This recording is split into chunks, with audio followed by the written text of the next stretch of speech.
Hey everyone, this is Casual Fanatic. Film reviews without the shoes. I'm Luca, your casual viewer. And I'm Cayman, your fanatic.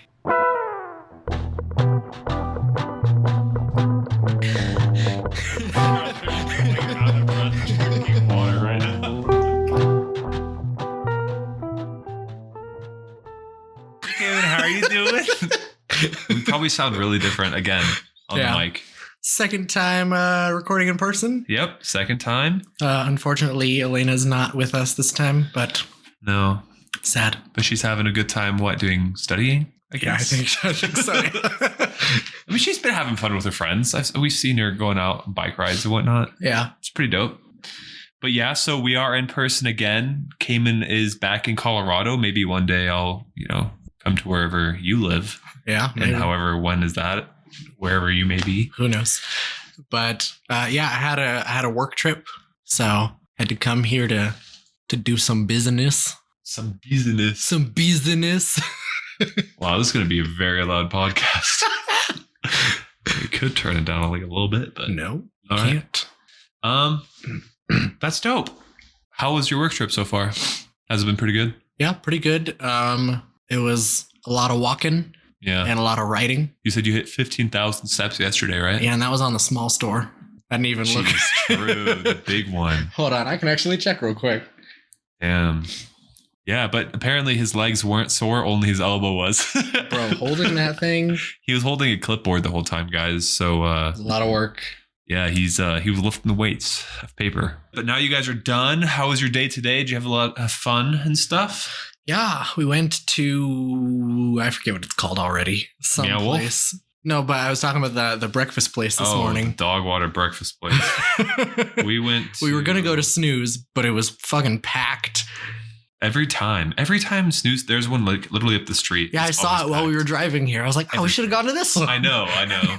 But yeah, so we went to the Delectable Egg. Yeah, it was not very delectable. It wasn't, dude. That's a 4 out of 10 star for me. And I think you said 4.5 for you. Yeah. Yeah. And I think Yelp said it was 4 out of 5, which is way better than it deserves. Over what we thought it was going to be. Yeah, I don't know. Not the play. But then afterwards, you guys went to Meow Wolf, correct? You and your coworker? We went to the Denver Meow Wolf exhibit is called the Convergence Station. That was my rec of if you come to Denver, you should do it. And did it. And it was okay? It was pretty good, yeah. I think it...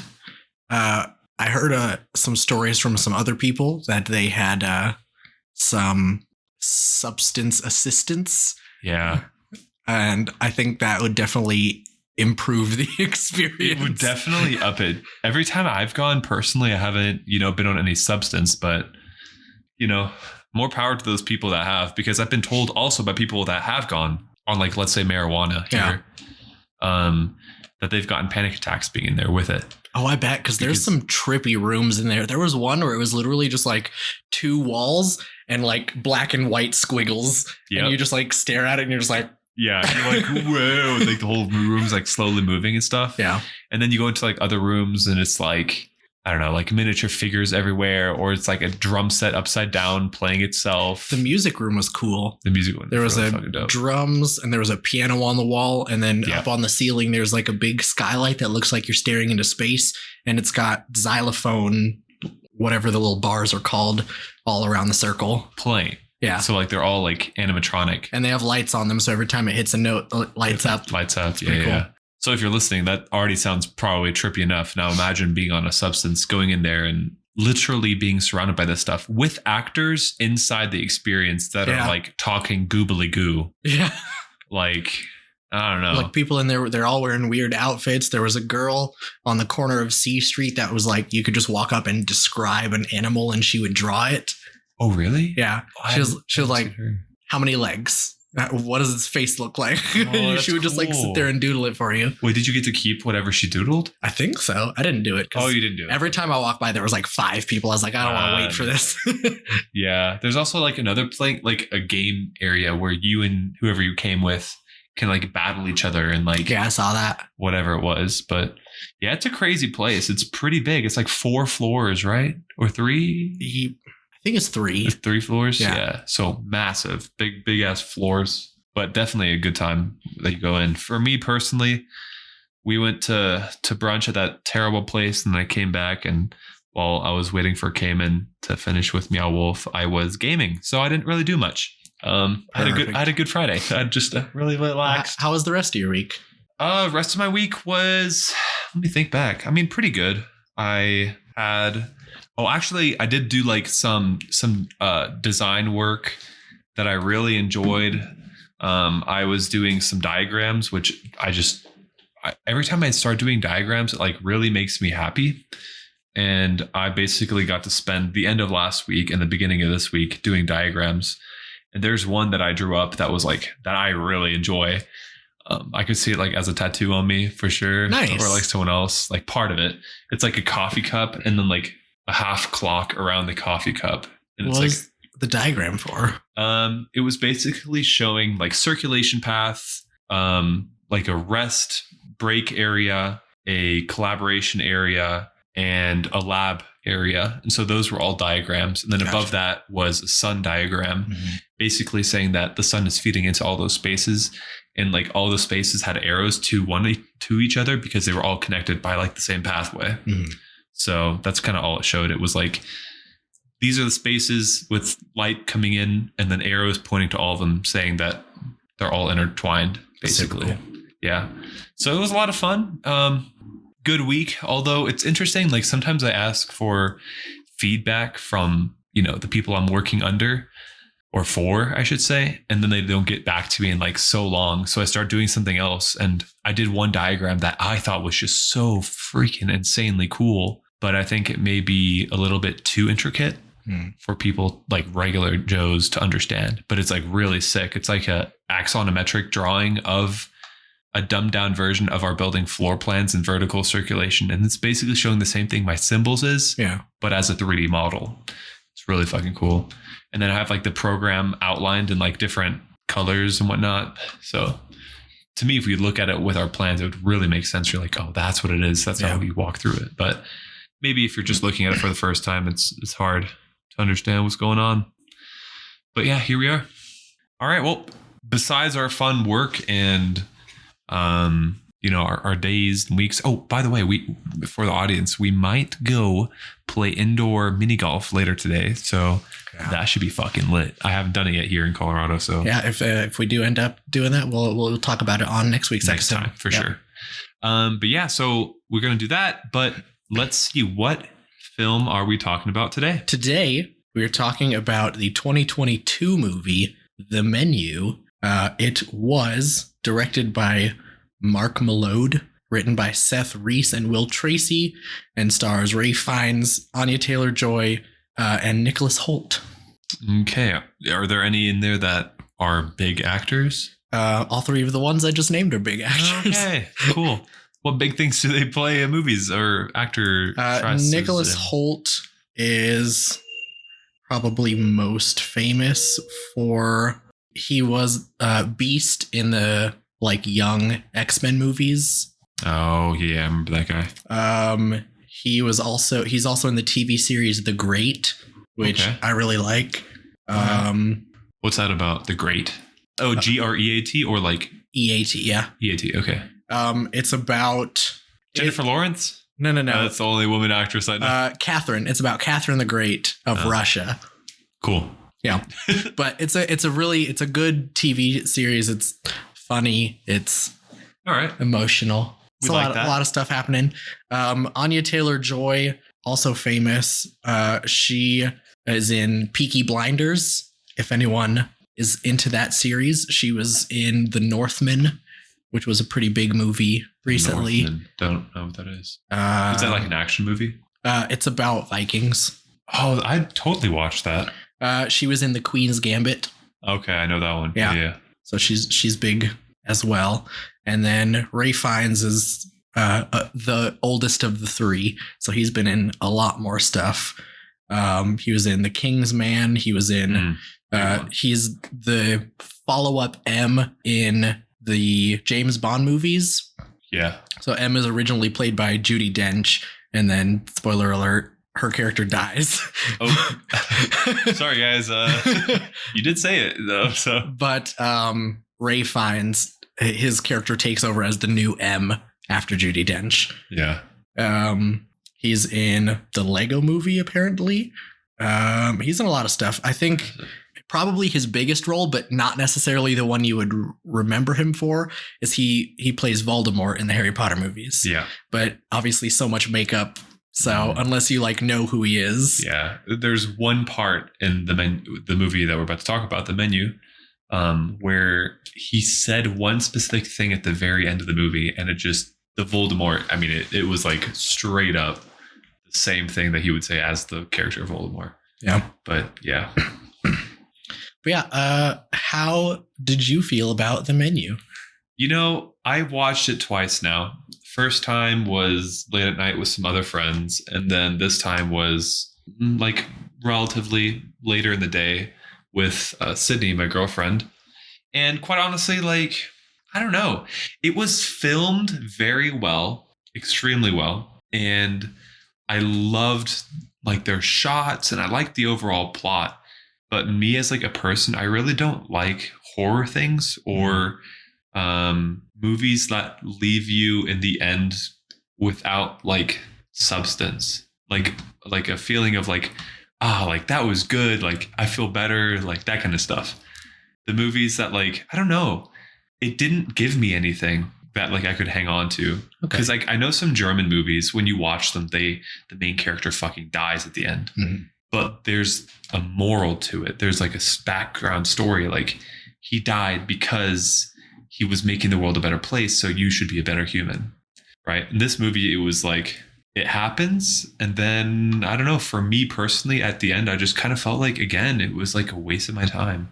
Although I would say the second time through watching it was a bit more enjoyable because I knew what was going to happen. So I could really pay attention to the other like things that were happening that you wouldn't necessarily pay attention to the first time around. Yeah. With how the characters were acting or how like an overall storyline was developing already from the get-go.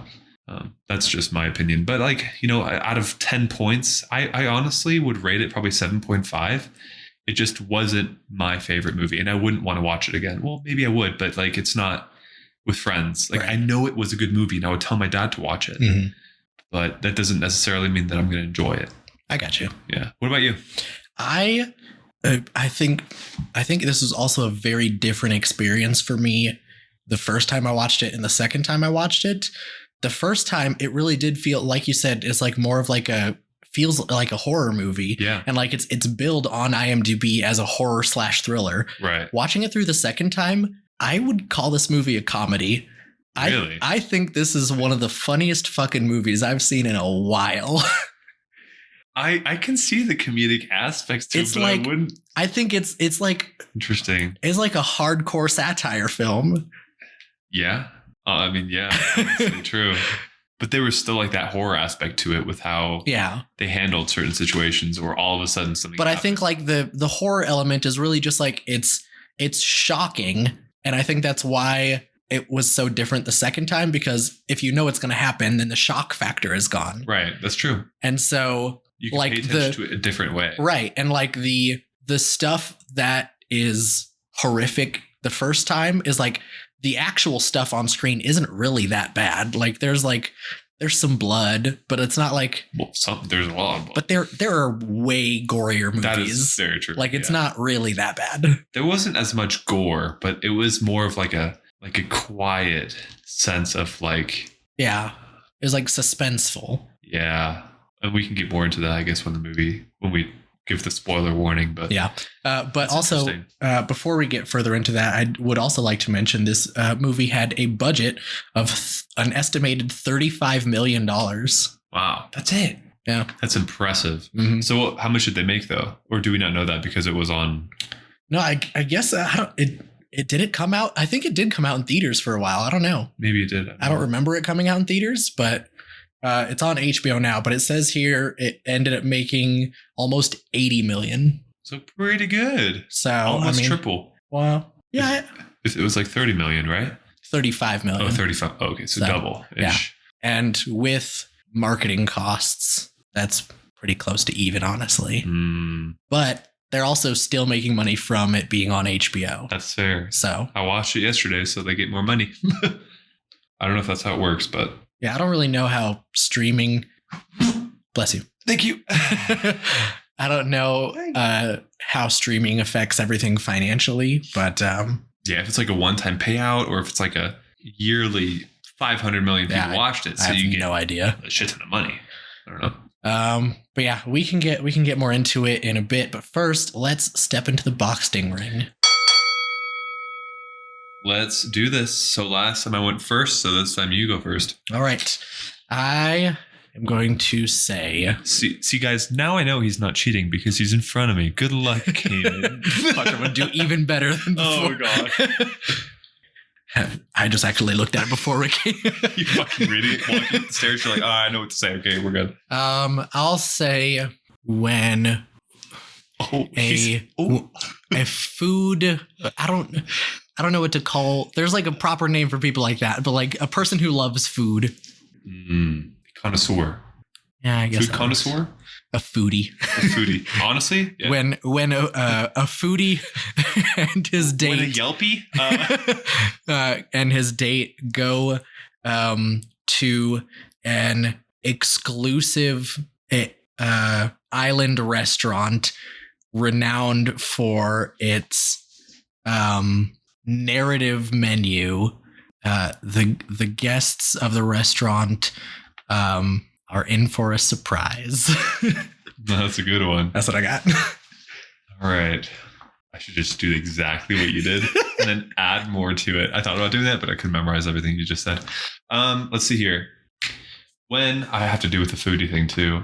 When a food connoisseur and his lady friend get on a boat to go to a secluded island for a once in a lifetime That's good. exclusive meal experience, what they thought they were going to encounter. I wanted to mention the chef somehow, but I don't know how to fit him in there. The chef really brought the menu to them. All right. All right, that's all I got. That's all I got. Are you ready for this? Yeah, let's hear it. It says a couple travels to a coastal island to eat at an exclusive restaurant where the chef has prepared a lavish menu with some shocking surprises. Okay, that's not bad. It didn't like give too much away. I said chef and I mentioned island. We both said it's something about the menu. Yeah. And then we both said couple. Yeah.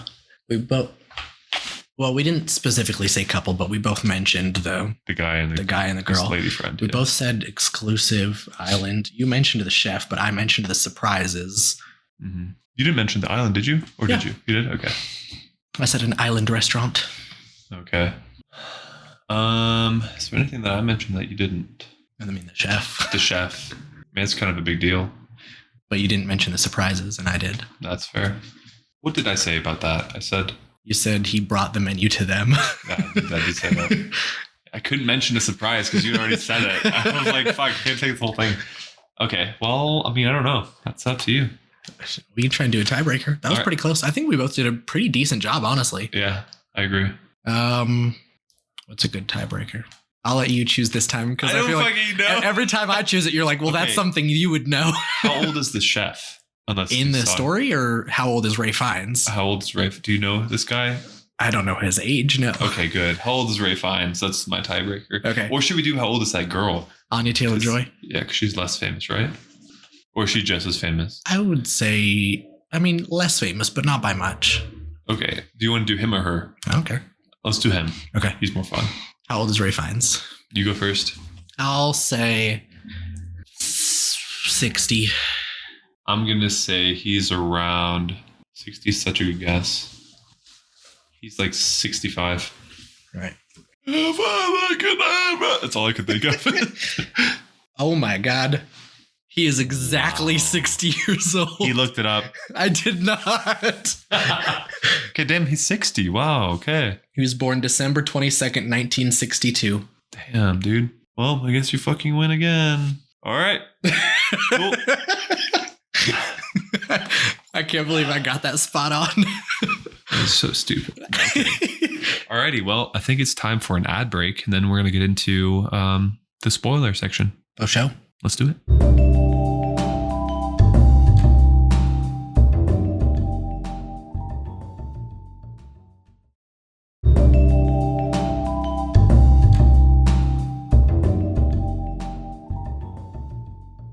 And we're back. So I don't have my my buddy to do the animatronic noises this time around. So Cayman, I think I'm going to open up to you to let them have a spoiler section. Oh, yeah? Yep. I think this is your first one. I don't think you've ever done that, right? There was one episode that you weren't on that I did. Was it you? I thought that was Elena that did it when I wasn't on it. Mm-mm. Or for the Winter Express. Who was that? For the Polar Express, I did it. That was you? Yeah. All right, you have a second chance. All right. Well, in that case, we're going back to the classics. Oh, God. Hey there. How's it going? You trying to listen to this review right here? Because I'm going to let you know right now this is a spoiler review. So if you don't want this movie to be spoiled for you, you might want to check out now. And come back later. Thanks.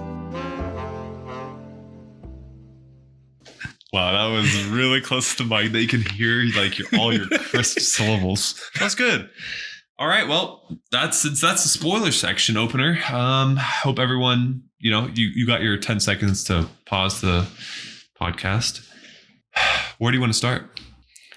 Are you going to talk about this as the first time that you watched the movie, or the second time, or just as an overall? I think just overall. Okay. I mean, I made notes the second time, but I remember the first time I watched it. Me too. First time I thought it was such a waste of time. I was so upset. I was like, I would rather have watched Shrek, just because like at night, dude, I literally lose fingernails during those intense movies. Mm-hmm. Like I don't intentionally do it, but like yesterday, even watching it a second time, like Sydney looked over and I was like, because it's just like a nerve thing. Like, I don't know. I literally lose fingernails during my exams and watching scary movies. That's how it is. It's rough for me. Yeah. But, just have to duct tape your hands together for the next scary honestly, movie. Facts, dude. Just duct tape my fingernails away. So the movie basically starts off on the dock, on a ship dock. Mm-hmm. And it basically introduces most of the characters off the get-go because there's only 12 of them. Yeah. And it introduces Margot. Well, it doesn't introduce her by name. You just kind of figure out like she's... Yeah, you just see these two people talking, and you can tell one of them, the guy, is like super excited, and the girl is just like leaning against the pole, just like smoking. She starts smoking. He's like, "You're gonna ruin your palate." Yeah, and she's like, "Well, my palate's enjoying it right now." But yeah, so like that happens, and they give you like a really coupley vibe, really at the start, because at one point she asks like, "Oh, like you didn't go to prom," and he was like, "No, I didn't." She was like, "Why?" And he was like, "Well, no one like as awesome as you would ever take me."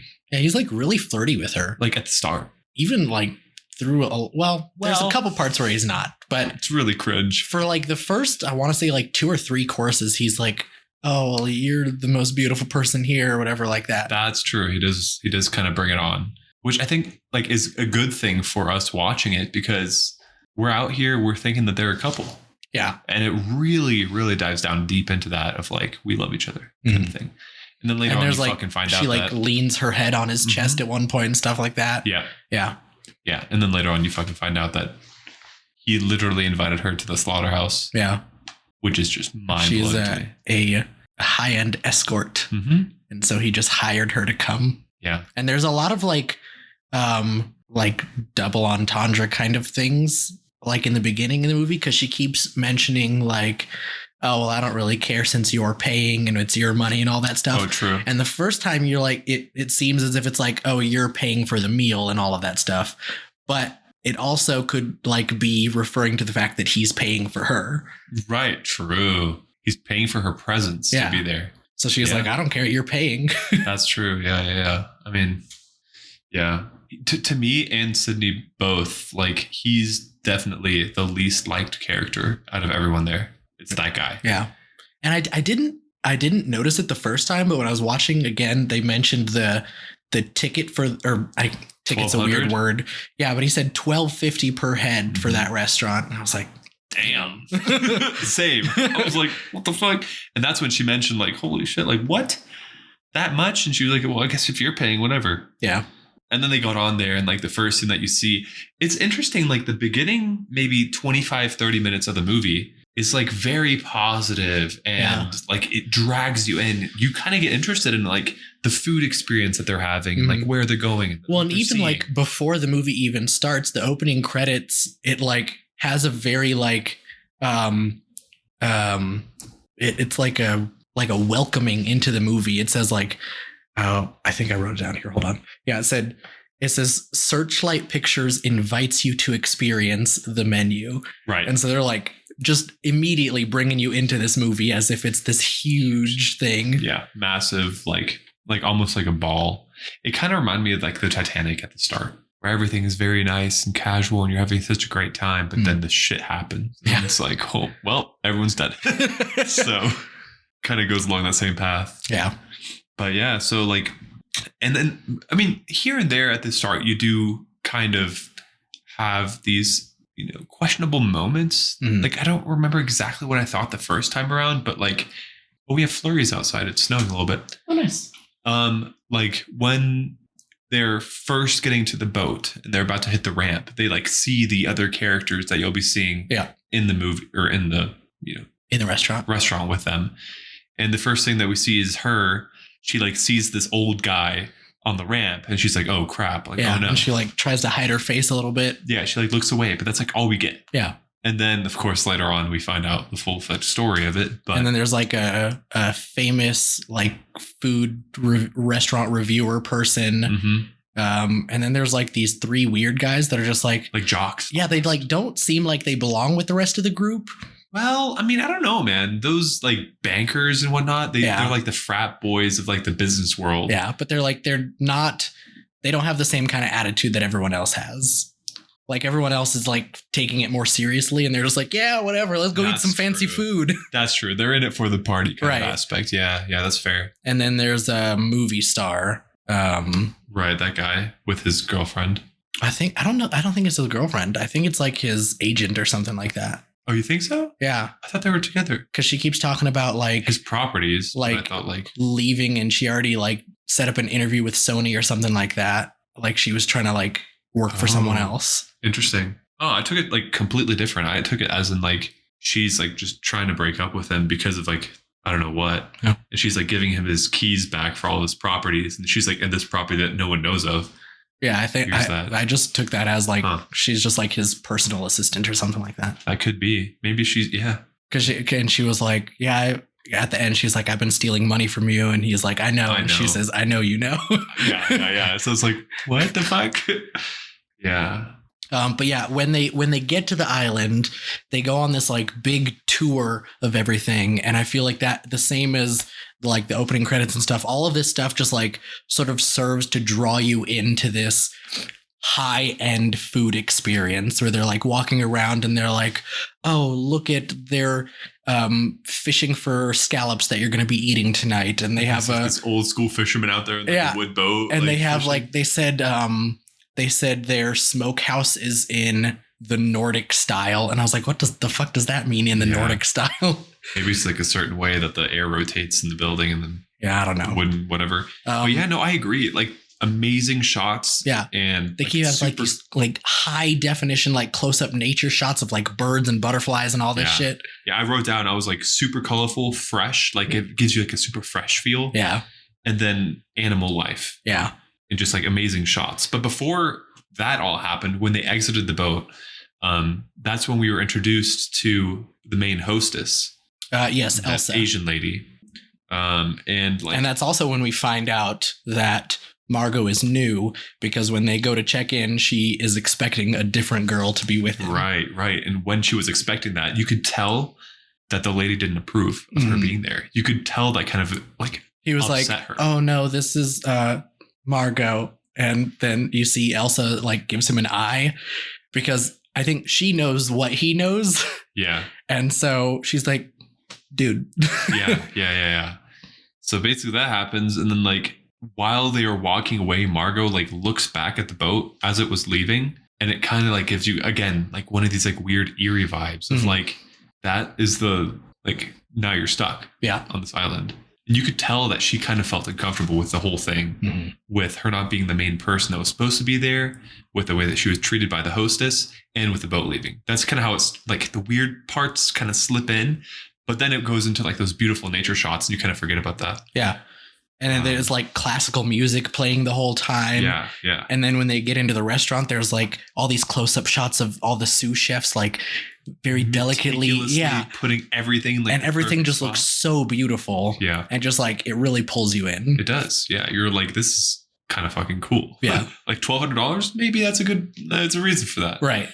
But like, again, they go through these beautiful shots, then they end up in like this half dome thing, hangar area where all like, I guess the chefs sleep. Yeah, it's like it literally looks like a military barracks. It does. Military barracks. Perfect way to describe it. Yeah, like super clean.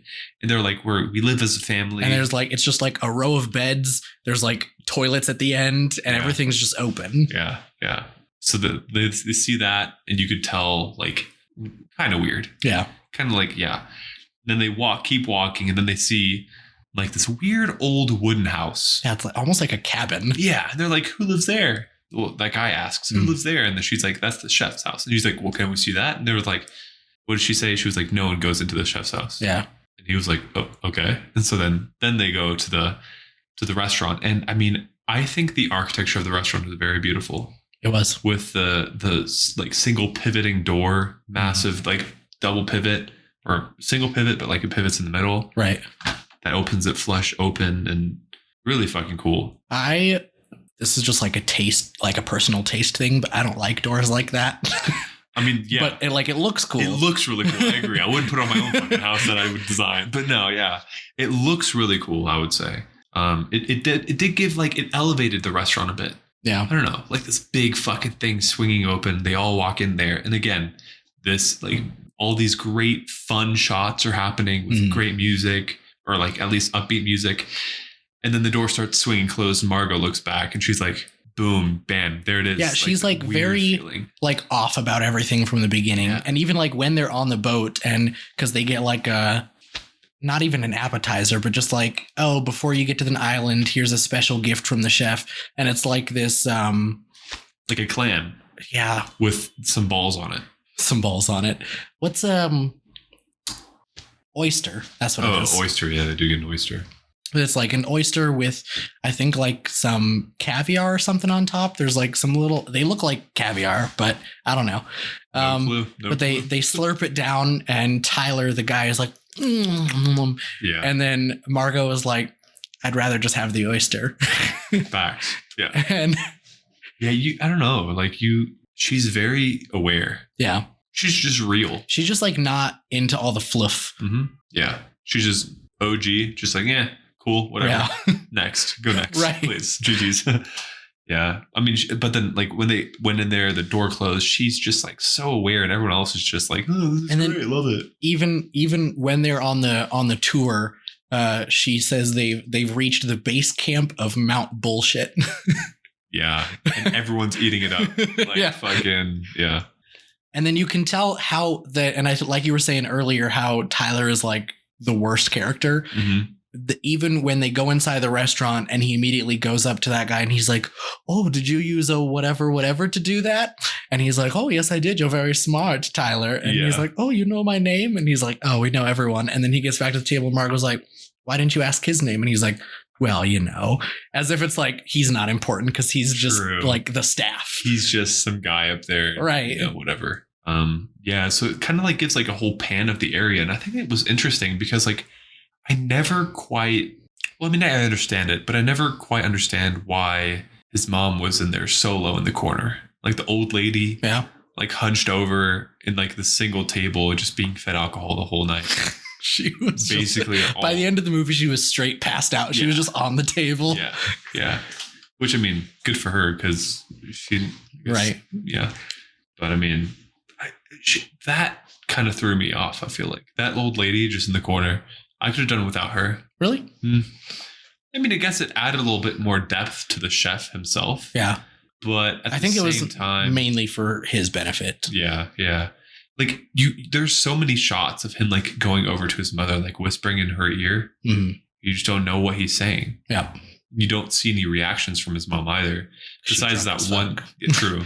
Besides the one story where he was talking about like, you know, his mom was being choked by his dad. And he like basically stabbed his dad in the thigh with some scissors. Mm-hmm. He was like, I should have stabbed him in the neck. And that's the turning point of the whole thing. That's when everyone's like, wait a second. I was like, what? Yeah, but before we get there, I loved the chef's character. Yeah. I love the depth that he gave. His acting, I thought, was phenomenal. Of like him being super serious, and all of a sudden when he's talking to the character or to the attendees, he would like clap. Yeah. And then the first thing that he said basically was around the lines of, don't eat, taste, relish, savor, accept all of it, and forgive. That's what he said. Yeah. I was like, holy smokes, like that itself you have to digest throughout the whole movie because well, and that's like, and that's why you like the movie really tries in the beginning to like pull you over almost like to Tyler's point of view.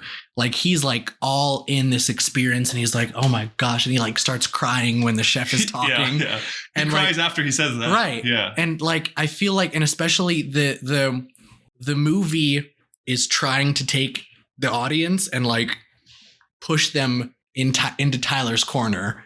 I feel like so that later it can like, the tearing away of it just fucking hurts way more. Yeah. Right. Because and even like all of the courses throughout the movie, they like have a title card and like shows you all the ingredients. Mm-hmm. And it's like it gives you that feeling where you're like, oh, this is a beautiful dish, and like, oh, I could get those ingredients and maybe I can like start doing food stuff, and like it really gets you into it. But that's why I was saying earlier that I think this movie is a satire, because it after a certain point, and well, not even after a certain point, really the whole movie, but it's just like making fun of people like that. It like people that are so obsessed with something that they're literally willing to die for it. Yeah. And it's just like, look how ridiculous these people are. This is stupid.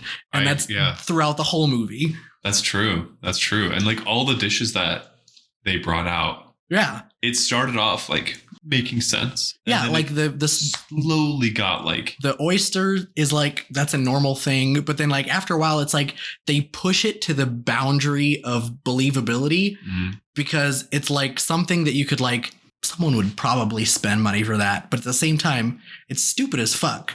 Like their first dish is like or not their first, that was like the little cucumber balls or whatever, and like again that's like a normal appetizer. I feel like everyone could be on board with that. I've never had that, but yeah. Well, but then the second one is like the whole plate is just rocks and there's a single scallop on top, and I'm like, is that a dish though? Yeah.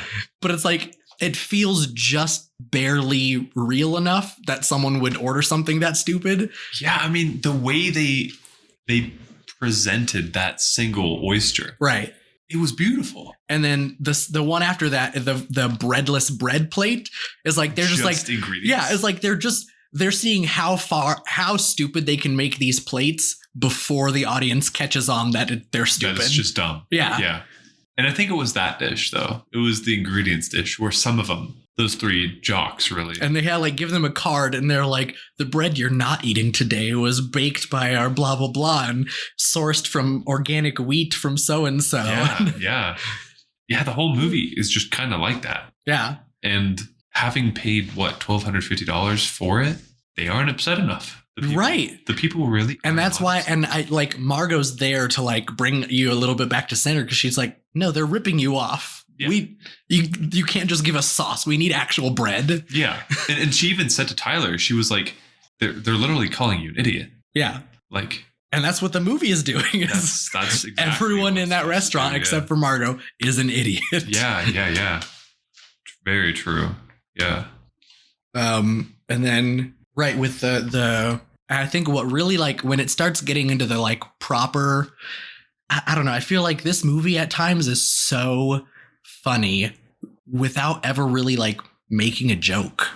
Like there's never like a setup and a punchline, but like just the kind, well, I guess maybe there's like one joke, because at one point like the chef like quotes MLK, and like in the background someone's like, was he just referencing Martin Luther King? And someone's like, yeah. I was like, that's fucking funny. Yeah. But like, I think that's the only like actual joke throughout the movie. But even just like stupid things like during the whatever taco dish with the scissors, and the three business guys, they have like bank records 3D printed on, or laser cut on onto their tortillas.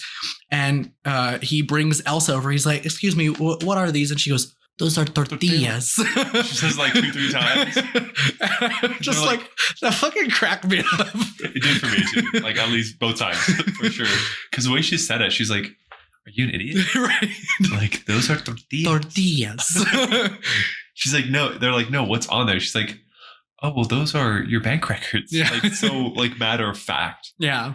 And then there was another point that I only understood the second time that I watched it, where they were like, "Oh, like." Do you know who we are? We're so powerful. We know this guy. He can like shut you down tomorrow. She was like, oh, that won't be necessary. That won't be necessary. It's like, oh, like because she knows they're going to fucking blow that place up. Yeah. Burn everyone in it alive.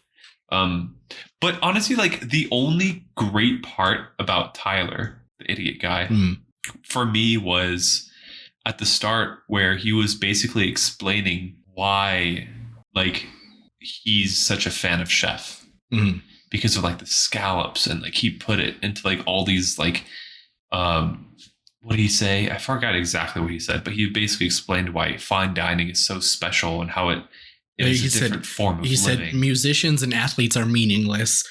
Chefs play with the raw ingredients of life and death. Right. And I thought that was like really cool. I was like, but yeah, so that's the kind of stuff where, and like Margot even goes like, I think I'm starting to get it. And you can see she's like not really into it. But she didn't give a fuck. But she was like, that sounds like something believable. Right. You know, like, okay, sure. And because so like, true, there are raw ingredients. Yeah. And every person's made up of ingredients, technically. Yeah. Just depends on how you put them together, which is the whole thing of the movie. Is like, sure, you can have the ingredients, but you're not going to be able to do what we do as an art. Which is why Chef at one point brings up Tyler to be like, oh, well, you're a chef. You know all these ingredients. You can tell it by just the taste and smell. Yeah. So make something for us. You know what a Paco Jet is. Yeah. And then he's like, oh, no. And he was like, no, we need to learn. And he was like dicing. He was like, oh, a new dicing technique. What did he say? I wrote this down. I thought this shit was so funny. He said, what did he say? I think he said like a new dicing technique, of which we have been ignorant up until now, or something like that. Yeah, something like that. Where is it? Damn. Oh, a new dicing method to which we've been woefully ignorant. Yeah. And then like after the whole thing, you see like the card of what that was, and it was like Tyler's bullshit. Right. And I was like, God damn. Like, yeah. Oh my God, this movie's so fucking funny. It's way better the second time around, I feel like. Because the first time, like, I don't know, you're thinking too much about like different things, possibilities that could be happening. When there's also just like, there's so much mystery. And so I feel like the first time you watch it, you're just like trying to figure shit out. Yeah. And there's like the weird silver door, and you're like, what the fuck's behind that door? And like, and you're just like, you're so focused on other stuff. But I feel like once you know the basic story and you like go back, you're like, oh no, this whole movie is a fucking joke. Yeah. This movie is like, these people are fucking idiots. Facts. Yeah. Totally agree. The unaccompanied accompaniments. Right. Yeah, and there's like a lot of things that were said that like I just honestly just didn't understand because I'm not a foodie. Yeah. Like, oh, like she was looking at one of the ingredients. She was like, this is split. And I was like, what the fuck are you talking about? How is that thing split? And then he brought her like a giant bowl of like, oh, here's this split thing that you wanted more of. I don't know exactly, but I don't know. There's still things in the movie that I just don't understand. When a emulsion splits is when the like, because an emulsion is when you mix things that can't actually mix, like oil and water. Okay. Yeah. And so if an emulsion breaks, that just means the oil and the water have separated again. And she was like, you don't want to see that in a restaurant. Yeah. Okay. That's fair. I get that. Yeah. So basically, like before, you know, instead of like going into every detail, what did you think of like the storyline from them entering to like the whole thing that chef has going on. Like, what did you think about that? Like, what? That's how I ended the movie. Like, what? And I have still so many questions of like, one. Well, and I think that's the other thing is beyond just making fun of people. I think there is like an actual message in this movie, which is basically like kind of what Margot was like confronting the chef with at the end, and I was like, you don't love cooking, you're obsessed with cooking, and there's a difference. And even Chef said at one point earlier, he was like, perfection is impossible, and it's been hard for me to accept that because I strive for perfection, and I've spent my life trying to please people that can't be pleased. Right. And I think like that's like the sincere message in the movie is just like you can't always be like trying to reach this impossible goal, because like you just need to like, as long as you love what you do, it doesn't matter whether you're the best at it or not. Very true. Very true. Yeah, I guess that is his message. That's his message, right? I think that's the movie's message. The whole movie's right. But what I don't understand is why the sub chefs were so attached to the main chef.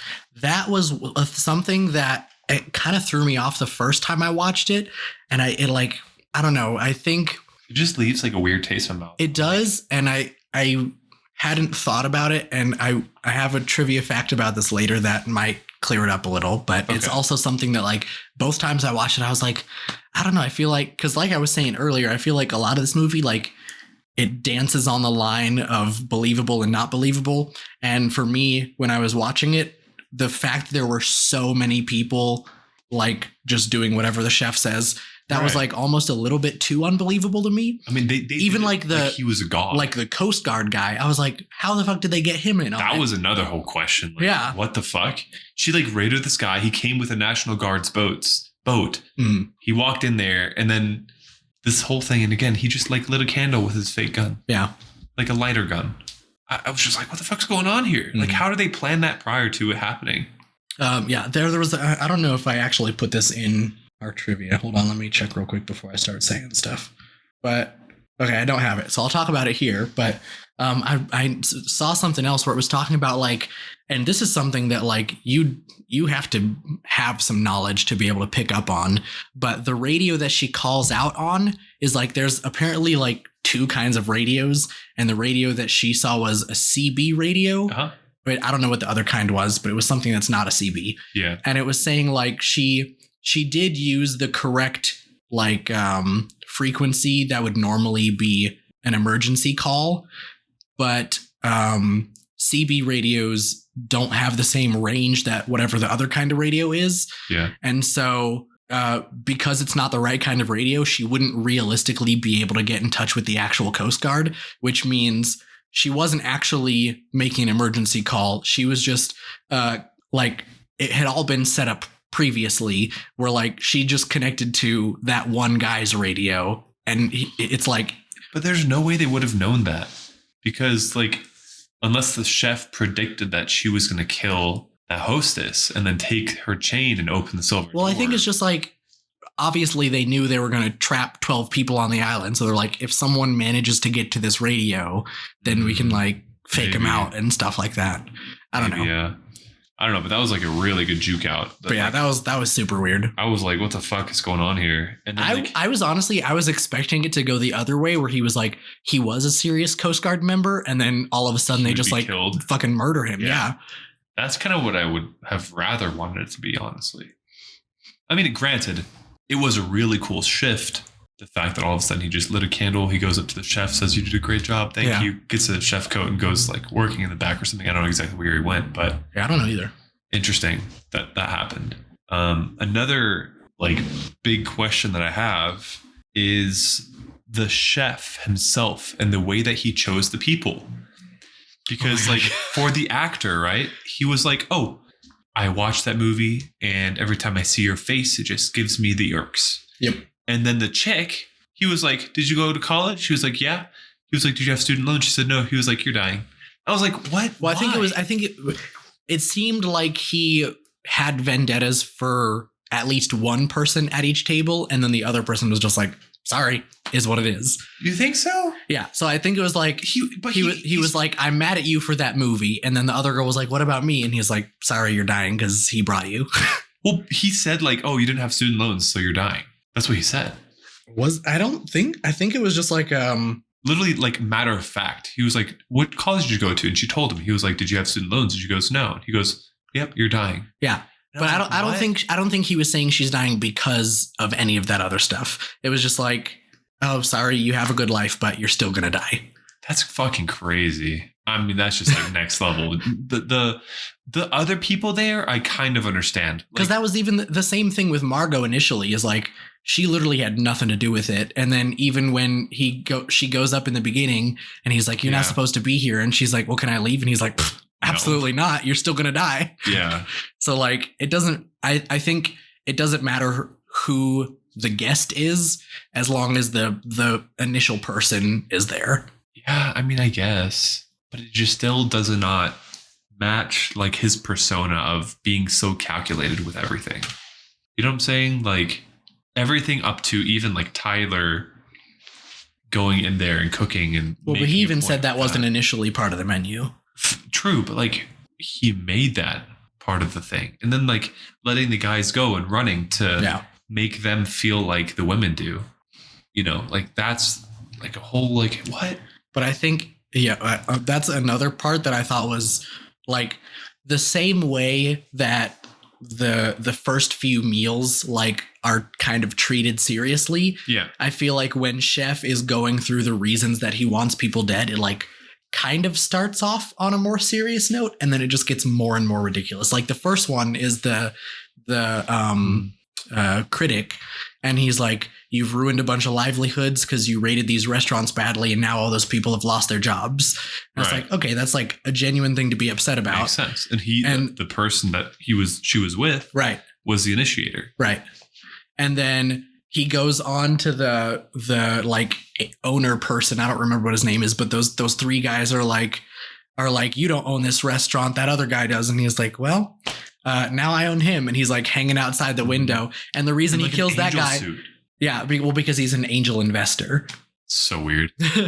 But the reason that he kills that guy is because he said he asked for a substitution, and he's like, we don't make substitutions at this restaurant. He was so pissed about that. I think that's the most mad that he got throughout the whole movie. Yeah. Is that moment where he was talking about the owner telling him to make a substitution for the menu. Yeah.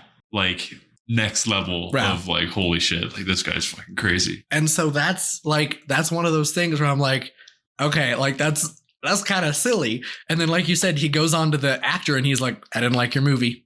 Yeah, I'm like, what the fuck is going on? It just like, it keeps getting more and more ridiculous as to the reasons he wants these people dead. Yeah. Just like, it's so hilarious. To me, the actor one was the most ridiculous. Like, it's just a fucking role. He even said that. He was like, he was like, my one day off, and I wasted it. Watching your stupid movie on a Sunday, a holy day for me.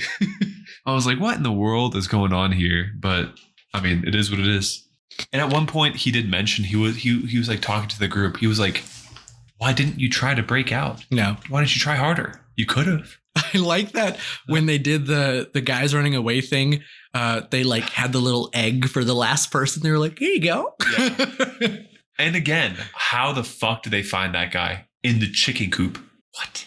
With an egg. He like opened the little door. Really good at hide and seek. Handed him the egg and then closed the door again. Like, what the fuck, dude? That was fucking hilarious. It was funny as shit. But I'm like, again, like I'm taking way too literally. Like, there's no fucking way. Or like even the freaking in the whole island. There's a scene where like it's right after Margot finds the radio, and the film immediately cuts from her making a distress call to everyone singing happy birthday to the guy at the table. I fucking died. And he was like, you told them it was my birthday? Was like, they were like, it seemed like a funny idea 3 hours ago. That was good. I was like, but like it had like this weird ornamental thing on it that looked like a crown. Bro, I thought they were going to smash his head into it. I thought that's how he was going out. That was fucking funny. It was good. It was good. I like that they did that though. Like, again, like from like the super serious situation of Margot killing the waitress lady. Yeah. and then finding the radio, and then it goes to like happy birthday. It's like, Right. what the fuck, dude? This movie is like just full of like I said, like there's barely any like actual jokes, but just like the way that the movie is cut and the dialogue is just like, and the way that people like the performances, like with the tortilla thing, like the fucking way she says tortillas, amazing. Perfect. Yeah. Like, and she says it twice to reemphasize how funny that is, that they're asking what that is. Like, do you not know what a tortilla is? This movie is just it's got the laughs, man. I mean, not the first time around. You have to watch it 2 or 3 times to understand. Like, yeah. Oh, okay, there's the funnies. If you only watch it once, like, I think that's one thing for the listeners. Yeah, like, if you this watch movie is you have to watch it twice. Definitely worth watching twice because it's a completely different experience. No, you have to watch it. The first time it is like pretty much just a horror movie, and the second time it's a satire. Yeah, it's weird. It just changes completely. And that's why I was like dreading it the second time. I was like, I texted you beforehand. I was like, I fucking hate that I have to watch this shit again. Like, I literally got to Sydney's apartment last night, and I was like, this is just ruining my day. And I watched it. It was like less bad, you know. It was just like, okay, I could focus on other things happening. So again, to the listeners, watch it twice. Me coming from me as a person that doesn't really care for these types of movies, definitely worth it. But what did you think of her putting together the clues of the chef? Seeing his little his employee of the month, whatever. Yeah, and like him flipping a burger which is like the only smiling picture that he had. Like all the other pictures, like his wedding day, his opening of the restaurant, him and his family in a picture. None of them he was smiling in, except for the one where he was looking down at a patty flipping it. Yeah. What did you think of all that and how she put that together and how she I think that was the end played it out to be like I think that was saving and life. I think that because Chef's entire reason for like and there was the I forget her name, but the sous chef who was like, oh, it was my idea for everyone to die. Oh God, she was fucking crazy. She was batshit crazy. She was like, yeah, that was my idea.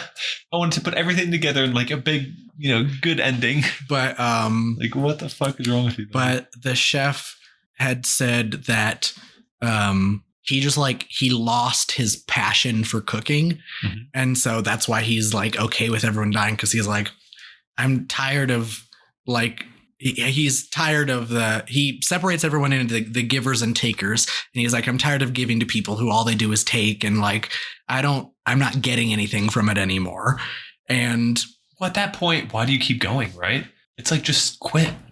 But that's his whole life. Start over, bro. I mean, yes, but that's the kind of person who the movie is making fun of, is someone who's like obsessed with they have nothing else in life besides cooking, and so that's what they put everything into, and they can't just quit. It's cook or die for those people, bro. And obviously this is an extreme example. I don't think anyone in real life would take it that far, but there are people out there who are just so fucking into some things. My dad, bro, he's so fucking into what he does. There's nothing else that gives him that same type of joy, but he actually loves it though. That's the difference, right?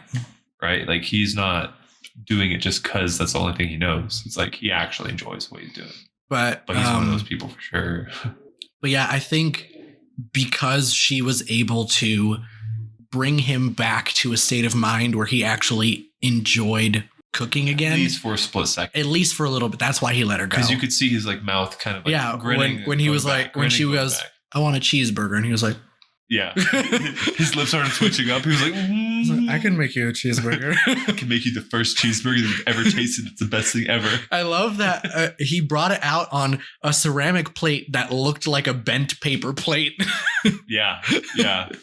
I was like, where did you have that stashed? I don't know. He was like, we have everything. Right. So, but I also think the method that he made that cheeseburger in was interesting. I thought it was cool. With the onions? Yeah. He put the onions on top of the burger and then flipped it. Yep. And then I thought that was really cool. Yeah. I should do that. Rather than doing them separately, rather than doing them separately, you put the meat in a bowl, you crunch the bowl, put, pepper on it, put your onions on top, let that simmer for a while, flip it, and then put the cheese on the back end. And he says American cheese is the best cheese for a cheeseburger because it melts without splitting. Yep. And I thought that was also like a little funny because I don't know how big into the cheese world you are. I love cheese, but like I don't pay attention to splitting cheese. People don't like. There's a surprising amount of controversy around American cheese. That's true. People because don't it's like American because it's like it's not cheese in the same way that other cheeses are cheese. American cheese is like a processed mixture of like 2 or 3 other cheeses, right? Instead of being a cheese by itself. Right. And so people are like, American cheese isn't real cheese, but it's a mudblood of cheese, right? Yeah, I mean, I don't know. American cheese does taste really fucking good, though. Yeah, like they did a good job inventing it. I don't know. Can't say anything against it. And then again, after like he finished serving her the cheeseburger, like the sign came up for the cheeseburger and it said, "Just a well-made cheeseburger." Yeah. And I was like, yeah. I was debating with myself at the end because obviously we know that Margot is an escort, and part of the duties of someone in that position are to make your client feel like you're enjoying it. You don't just want them to enjoy themselves. You want them to believe that you're enjoying yourself. Right. And so I think I was trying to decide at the end whether she actually enjoyed that cheeseburger or if she was just using her skills to make him think that she enjoyed the cheeseburger. I think she actually enjoyed it because when the fucking joint blew up and she was sitting on the boat, she continued eating it. She fucking munched into that thing. I mean, I'm sure it was a good cheeseburger. It looked like a fucking good cheeseburger, like a well-made cheeseburger. Yeah. Yeah. I don't know. I mean, she definitely was using her skills as an escort. I mean, I guess anyone could have those skills to, get what they want from people. Yeah. Or let them think what they want to think. Which is where my next question comes from. When she was leaving and he like made her pay and she gave him the cash, he like opened the door for her and she looked back at everyone else. To me, that was a sign of like, guys, this is your ticket out. I just showed you what you need to do. Now do it. I don't think anyone else could have done that though. And I don't think he would have believed it if they tried. I think it was more of like her like second guessing herself. Like obviously she's going to leave, but at the same time, she's like, fuck, I'm walking out this door and everyone behind me is going to die. And she was just like thinking about it for a second. I get that. But like, to me, it was like, he went to like the state of mind because he is kind of loco. He's not thinking like a normal person would think. He went to the state of mind of like him back in the day, like telling her what the price is, like $9.95 for this burger and fries. And thank God she had a 10 in her pocket. Facts. And like, it was like to go and, thank you for the good food. I'm leaving now. Mm-hmm. I feel like he went to like the state of mind of like, that's a good customer. Yeah. Like they tell you what they want, they pay for it, they enjoy it, they're going to take it with them, let them go. Yeah. And so like, to me, it was like, that's the key to like this guy's brain to making that switch, to get him to think like, oh, wow, like, oh, just a regular person versus rich snobs. But also don't care about because like we were saying earlier, Margot, he had no attachment to Margot, but everyone else seemed super attached to her the whole fucking movie. Well, like I guess, but like on a professional level, like he didn't have a vendetta against her like he had with everyone else. He wanted to find one though. He went to the fucking restroom with her when she was trying to fucking have a smoke. He was like, "Why are you here? Why did you eat my fucking food in the women's restroom?" I don't think that was aggression. I think that was him that was the beginning of his ego breaking down. Because everyone else at that restaurant had been like, oh my God, your food's amazing. Your food's amazing. And she's like, I don't like it. And he's like, wait, someone doesn't like my food? Like, what the fuck? Yeah. Strange. Very strange. And then when she does turn around and then that old lady like tells her like, no, you need to take your opportunity. Don't turn back. You need to get the fuck out of here. Yeah. Fucking weird. Oh, and Eve, that's another one that I thought was funny as far as reasons he wanted people dead. He was like, you guys have been here 11 times. Name one thing you ate last time. And he was like, he was like, cod? Yeah. And then he was like, no, it was halibut. They were like, what's the difference? And he was like, it matters to the halibut, the rare fucking halibut or something like that. Rare spotted halibut, rare fucking spotted halibut or something like that. Yeah, I don't know, man. This whole thing was just weird. And then at the very end, like the grand finale was making s'mores out of all the people because s'mores is apparently the most fucking derogatory thing that's ever happened in the culinary world because it's industrial in whatever the fuck. Yeah, he was like, it's a bunch of processed sugar and inhumanely sourced chocolate. Yeah, with industrial crackers. Right. Like, I'm like, okay, so what? Who cares? And it's crazy, like, the people didn't move at all. They didn't give a fuck. They knew it was too late. Fight back. He said in the middle of the movie, like, I'm sure if you guys tried, you could get out. But they all accepted their fate. Like, they put the chocolate hat on that one girl and she like tasted it with her finger. And I was like, bro, that's what you're thinking about? What? What's wrong with you? I mean, at that point you might, well, because even like during the Man's Folly course, they're like sitting there and the critic was like, hey, I can help you start your own restaurant. And she's like, no, we're all going to die. And they're like, fuck it. You guys want some more wine? Yeah. Fucking wild. So that shit like blew up. And then again, one of the cards came up on the screen and it was like the ingredients were customers, staff, restaurant, and the ingredients. Yeah.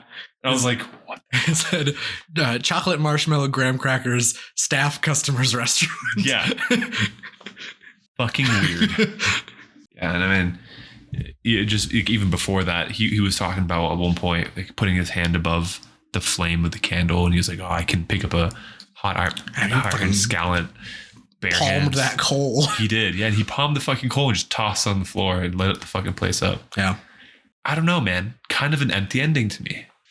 All right. Like, I wanted it to be, I don't know. They could have, they kept it kind of in a nutshell in like one little area of the island. No one else will ever know what happened. Yeah. And I think to me, like, that's the thing. Like, if the chef is trying to go out with like a big bang, they could have, I mean, granted with a $30 million budget, maybe that wouldn't have happened. But I feel like the movie could have been a lot more interesting if they somehow dragged the outside world into it of like, yeah, I don't know. I wasn't looking for that. I felt like the story. I wasn't looking for it in the movie, but now I kind of am. I felt like the story wasn't about anyone else. And so I feel like bringing the outside world into it would have been pointless. I mean, both of them were pointless. At least if you take the outside world into it, you're telling the surrounding people, like, you guys are fuckers. That would have been really funny that way. But I think that's what the movie is for. Like, we don't need to see people making fun of them in the movie because the movie itself is making fun of them. I mean, yeah, I get that. I don't know. Watching the movie end with everyone blowing up and her eating her fucking burger. I thought that was literally ending. I was like, what the fuck? Also hilarious though. They have these fucking like marshmallow jackets and chocolate hats. And it's like, it's not too, it could have been way gorier, but there's like a couple shots of like, you see like chocolate melting down someone's face. Yeah. It's like, and him standing in the fire. It was like, that's kind of funny. I don't know. Man. Like turning people into s'mores. Fucking crazy is what I thought that was. No, for sure. But like visually, you seeing these like 10 or so people sitting in their chairs with these big marshmallow vests. I mean, yeah. They look silly as fuck. It definitely looked silly with like their chocolate hats and everything. But like, dude, it just, I don't know. It could have ended in a much bigger of a bang. I don't know how I would have done it differently. I think why the movie is for me like 7.5 because it is just that shallow. I think the only thing that I could have wanted more of at the end is I think I would have liked to see the explosion a bit closer up. Yeah, it was. I feel like CGI. Seeing it like way in the background and like and when her eyeball. When it first blows up, you just see it as a reflection in her eye. I was like, okay, I mean, yeah, they don't have that much money, I guess, but yeah, definitely CGI'd that. But yeah, I guess it's okay. I mean, it was definitely a good watch, but like I said, like both times, like it is one of the movies that you enjoy it while watching it, and when you're done, it's over. Mm-hmm. There's like nothing else for me to feel after. Because everything's done. It's like. I think cool. Definitely is worth watching twice. I think after that, you've probably got everything. Yeah. You got the horror and you got the funny. Yeah. That's really it. That's as far as it goes. Yeah. There's just no deeper meaning. But like I said, I think a lot of the quote unquote horror elements are just because you're not expecting it. And that's why it changes so much the second time is because you know what's going to happen. Like there are plenty of scary movies that are scary multiple times. But I think this one is like, it's only scary because it's shocking. Yeah. And I think the two most quote unquote shocking things to me were seeing Tyler hang himself having been hung, and the chef shooting himself in the face. Yeah, that was the first one when they realized that.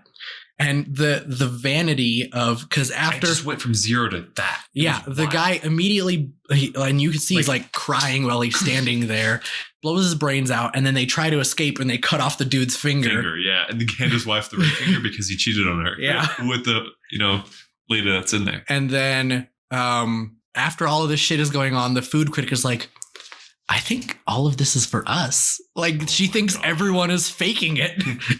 I love your acting. And like, what acting? I'm not fucking acting right now. Like, wild. Yeah.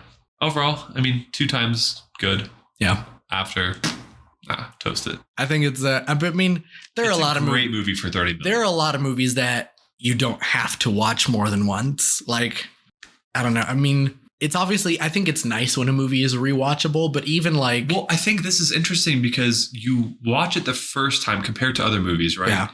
You watch this one once, right? And it comes with that horror theme. Yeah. The horror and thriller, right?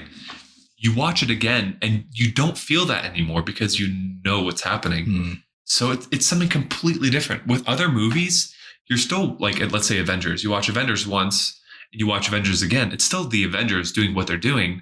You just pick up a few more like funny things. Yeah. But even like I don't think I'd watch Puss in Boots again, and I only watched that once. Well, I watched it twice, and it was Puss in Boots twice, but I just noticed different things that were happening. Yeah, it's just like usually with a movie, it's like you may catch a couple extra things if you watch it again. Mm-hmm. I think this one is, it's rewatchable for a completely different reation, but it's not like, but there's also like, there's other movies like, I mean, obviously it comes down to taste, but like I've seen Inception at least 20 times. Right. Because like that's just a fun movie to watch. It's fun, and that one has a lot of depth to it, though. That's the difference between Inception and this movie, is that like I feel like Inception, like its thought process and storyline goes so much deeper than this one. I think it's very surface level. More, I think it's more thoughtful.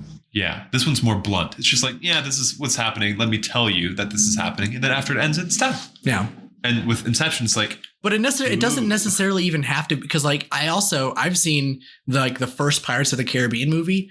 I've also seen that a bunch of times. And me too. I mean, like I've seen the Harry Potters a bunch of times. It's just a fun action movie. Like it doesn't necessarily have to be deep. It's just like, it's fun for other reasons. And this isn't necessarily a fun movie. No. It's just a very interesting movie. It's a movie for thinkers. Yeah. But like it's not like an in-depth thinking movie, you know? It's not like Inception. I feel like Inception, you have to think. It's not a movie that requires a whole lot from the audience. The movie is really good at doing a lot of work for the audience. Right. You don't have to put a lot of work into it. And so like the thing like with, because it could, like what we were talking about in the beginning with all of the like beautiful nature shots and all that stuff, like that's like the movie is putting in work to bring the audience to a specific kind of mindset about like, this is what high-end dining is. Right. Right. And so it could have, if it had done all of the same stuff without all of that prep work, then I think it would have required the audience to already understand fine dining. Like you'd have to come into the movie and be like, oh, this is what those people are like, and this is what that experience is like. But you don't have to know that, because the movie shows you this is what those people are like. Right. Literally. Yeah. Even just 10-second shots gives you the whole attitude of the person. Yeah. Yeah. It's pretty solid. I have nothing else to say. All right. I think we should move on to trivia then. Let's do it. All right. Our first piece of trivia here says, in the beginning of the film, the customers are led to the restaurant by Elsa and a few goats. There is something called a Judas goat, which is a goat that is used to keep cattle and other livestock calm while being led onto trucks and into slaughterhouses. Huh. So the Judas goat is the hostess type. No, there was actual goats in the beginning too. Oh, you think those are the Judas goats? Well, it's just like that's the concept of it. Yeah. Oh, okay. That's good. Okay. It's just like, I could see the hostess being the one that's like I don't know if she was keeping anyone calm. Well, she was kind of on edge. Yeah, that's fair. True. A newspaper article in Chef's room shows that he once worked at a restaurant called Tantalus. Tantalus is the name of a character in Greek mythology who invited the gods into his home for dinner, but tricked them into eating a stew made from the meat of his own son, whom he had murdered and dismembered in order to test their omniscience.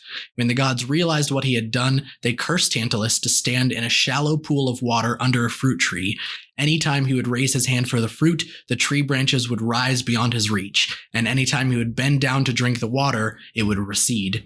Much the same way, the chef has served the gods and sacrificed something that he loves, and now all of the food and drink is meaningless to him. Wow, that's crazy. That is a good one.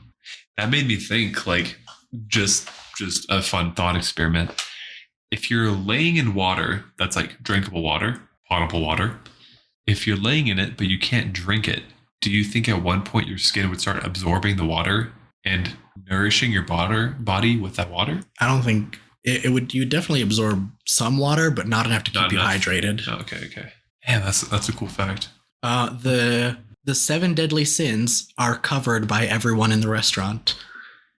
Soren, Dave, and Bryce, or the 3 people who work for the same guy as the chef, represent greed because they embezzled from the company, which is why they had all the bank records. Okay. Tyler represents gluttony because he's literally willing to die for food. Yeah. Richard represents lust because he cheated on his wife. George represents envy because he is a washed up actor who name drops to get more recognition. Pretending that the chef is his friend. Right. Lillian and Ted represent pride because they believe the dinner is just for them. Julian, the chef's mother, represents sloth because she did nothing to stop her husband's abuse. And also she didn't do anything in the restaurant either. She was just sitting there. So she represents sloth. And then Julian and the other chefs represent wrath for murdering everyone. Whoa. So what was her name again? Who? The main character. Margot. What was she? She was just there? She's just there. Huh. Because Tyler was her double. So Yeah. Interesting. And then our final piece of trivia here, which is the one I alluded to earlier. If you know anything about the Jonestown massacre or any other stories like that, you could see the sort of cult-like behavior happening on the island. And it's especially suspicious when you see the barracks. And Elsa mentions at the beginning that they wake up at 6 and dinner usually goes until past 2 a.m., which means they're only getting like 3 or 4 hours. Yeah, 4 hours of sleep every night. And this says sleep deprivation is one of the hallmarks of cult indoctrination. There are no private spaces. Even the toilets and showers are in the open. The lack of sleep, privacy, or any form of individualism is perfect conditions for mass delusion. Whoa. So by keeping all of them on the island and keeping them on this strict, like, barely sleeping schedule, and they all have to sleep together and shit together and shower together, they just like lose their sense of self. And that's why all of them were willing to die with him. Damn. Because it was literally a cult. But that one lady stabbed him in the leg, and she had like that self-worth of like, you tried to fuck me a few times or like asked to have sex and I said no. And then you were quieting for 8 months, and he could do that. Well, I think that's the thing though, is like, yeah, she didn't, it like, I don't know, it's weird, and I don't fully understand cult mentality. Yeah. But like she was like, yeah, I said no to his sexual advances, but she was like, well, he's allowed to do whatever he wants because he's the boss. Damn, that's crazy. Yeah, that's weird. Yeah. Not a fan. Not a cult guy. Wow. Those were good. I like that last one. That definitely answered my question. Mm-hmm. I'm sure Sydney will be very intrigued to listen to the podcast because I won't tell her until she listens to it. Well, there you go. Hi, Sydney. Thanks for listening. Yeah. Wow. Cool. All right. You ready to get wrecked? Let's do it. Do you have a recommendation this week? Yeah. So, you guys should check out your local art festivals. Your local art festivals support small business owners. They support individuals that put a lot of time and effort into the crafts that they do. And even if you don't buy anything, if you just swing by, hang out for like 10, 20 minutes, look at what they do and tell them like, hey, this is a great job, to give them, kind of tell them to keep going. That reminds me, they had I don't know how serious it was, but it looked like they had like an actual like art exhibit at the conversion station. There was one room where there's like paintings in there. Yeah. And they have a little sign at the front that's like, if you want to buy anything, scan this QR code or visit the shop or whatever. And I was like, Are they actually selling these? They are. Yeah. Every time I go in there, they're changed. That's crazy. So people buy them. But yeah, that's my tip. Go support your local artists. Nice.